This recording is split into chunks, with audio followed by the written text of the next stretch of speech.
One of the big mysteries currently of the 2020-2021 transfer window. Katy Winton has announced that she's off track, and we're yet to hear who she's going to be riding for. Now, Katy actually had a pretty strong season in 2020, 5th, a 15th and a 4th. A former world number 3, we're yet to hear who she's going to be riding for. I mean, it's getting late in the window now, and I mean, if it's not late exactly, then the clock is definitely ticking a bit louder. Do you think she's going to end up on a team or on her own programme? What do you reckon? Yeah, it's a tricky one. Katie, like you say, had a relatively solid season last year, and with only kind of 3 races to prove yourself, it was an interesting move that Trek made, and I think it was a bit of musical chairs with other teams in other sports that maybe forced that. But look, she's it might be one of the best things that's happened to her, if I'm perfectly honest. She's been there quite a while, and sometimes it takes that change, or maybe having the carpet pulled out from under you, that makes you kind of step back and realise what you actually want and the direction you want to go in. So back in December, it was becoming more and more obvious that there was limited to no budget left in teams, in brands, so I needed to get creative. So I was looking at going to companies and businesses outside the bike industry, but I needed something that was stronger than just, it's me going to race my bike. I needed a stronger why. I needed to know what my impact would be and what I was trying to create. So I really looked at what positive impact racing can have on people, and by sharing my stories and my experiences, how can I help people be better? And I've given talks in schools and things, and one thing I truly believe is that we all have it within us to achieve great things and to be successful, whatever you define that as. I believe we all have that within us, and when I give talks in schools, that's the main message I tell the kids, and I want to spread that message further. And I think this year more than ever, we've all been through a lot of hardships, but we've all kept chipping away, whether we needed to take a break and then we came back the next day, or whether we carried on regardless. We all had the courage to do what was right for us, and I wanted to create something that reflected that, and so I came up with Moxie 11, and it's a badge of honour for the courage that it takes to do what's right for us, to carry on. That was what I was going to go to other brands with, to create this community, for them to be a part of that, to invest in that, and by funding my racing, I can showcase what it takes, the highs and lows, to be successful, because it's not just a straight line. However, a team option arose, and it is a lot easier to be on a team than to start trying to create your own programme. So I parked the idea and pursued the team option in hopes that that would go through. So the team option's a great option because it basically means I negotiate with one person only, and that's the team manager. I talk to them about the salary, the bonus scheme, the bikes I'm going to get, and then that's it. They then deal with everything else that goes into creating the team, which is a lot, basically. And I just focus on doing my job as being the best athlete I can be, and everything that goes in with that, so that on race day I'm ready to crack on and give the best for the team. So it's really satisfying. So that's a huge positive, because all my energy goes into being the best I can be, and they deal with all the other hard graft that goes into it. The only negative is you get little to no choice in the equipment that you run or the people around you. So if they're good, that's fantastic, you're on to a winner. But if they're not, then it can become really difficult and actually really detract from your performance. So it's important way up. You don't just jump on any team. You need to make sure the equipment's good and the people are right for you. The other option is to do it all yourself, which means that you are then responsible for talking to all the sponsors, organising everything that goes into creating the team, so making sure you've got all the equipment that you need, organising the budget so that you've got the funding that you need to live, but also to do all the racing. All the logistics that go into doing all the racing, organising the photo shoots, making sure that your sponsors have everything that they need from you, and organising any mechanics and the media, like I said, and the staff, if you're going to have that big a budget. It can be done, but it's a lot of work, because you're doing everything that you would be doing on the team, plus the team manager's job. So you've got a lot of roles, you're wearing a lot of hats. It does, however, mean that you do have freedom. You can choose everything that you want to run to an extent, and the people around you, and develop just better relationships with the brands because it's you that's dealing with them directly. So there's a lot of positives, but it's so much work. It's emails, it's managing people, dealing with lots of different brands and making sure that everything arrives on time. So you're managing a lot of stress. Team situation, the team manager takes care of a lot of that. So then all of a sudden that's on you when you're doing it yourself. So it just means less energy to focus on doing the athlete part of the job. So it's a difficult balance to get, but it can be done.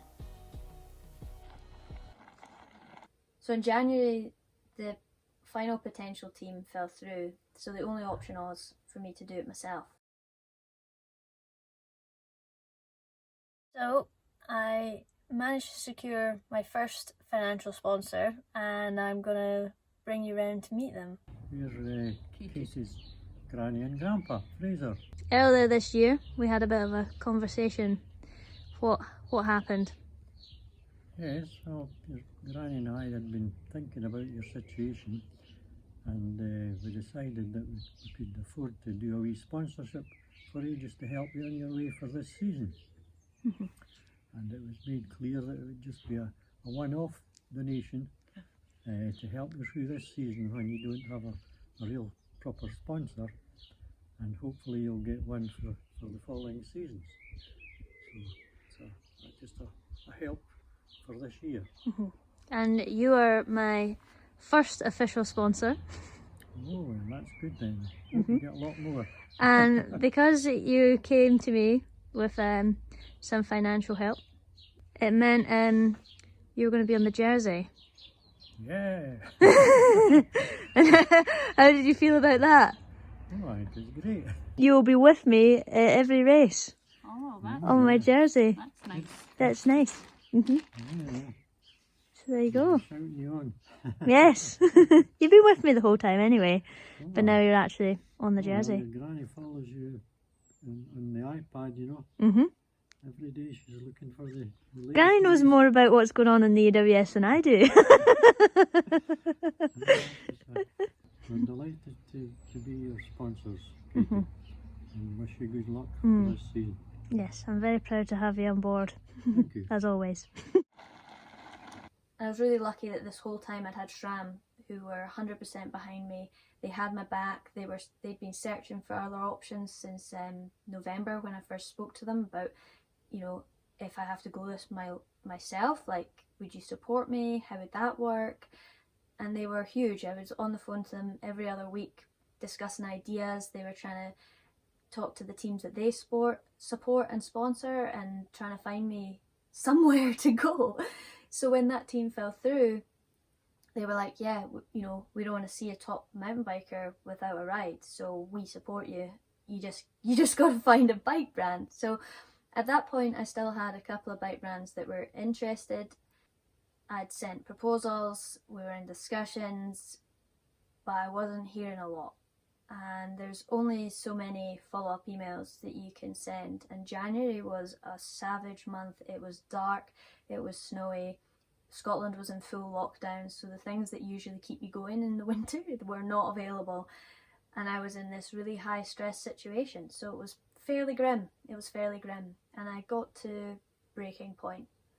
Yesterday I cracked. That was it. I was done.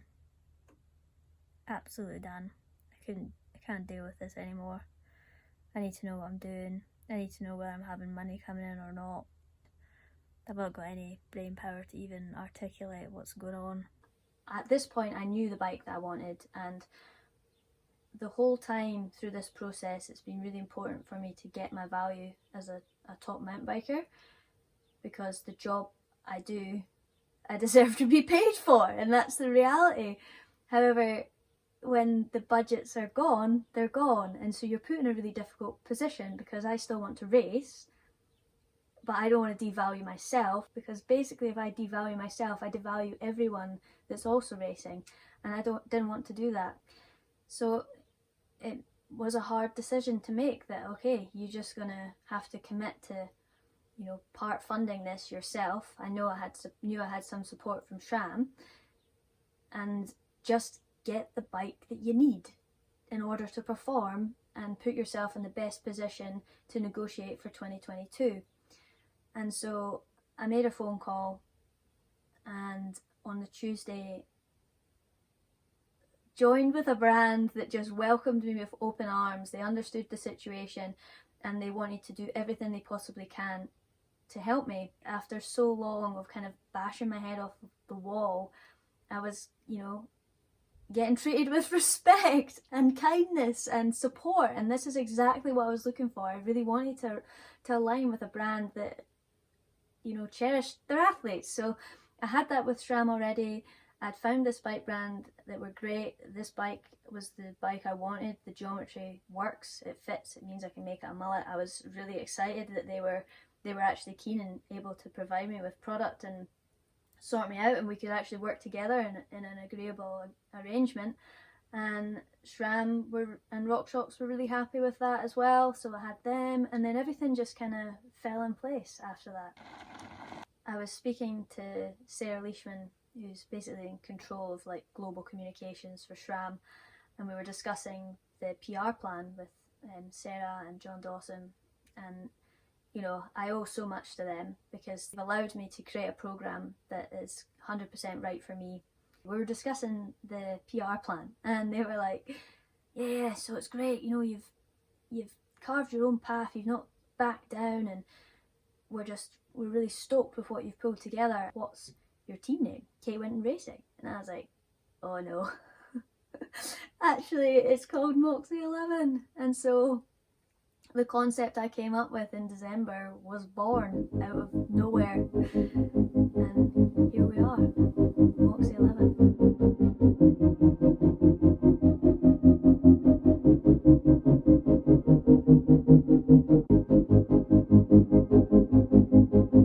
I could afford to do a wee sponsorship for you just to help me on your way for this season.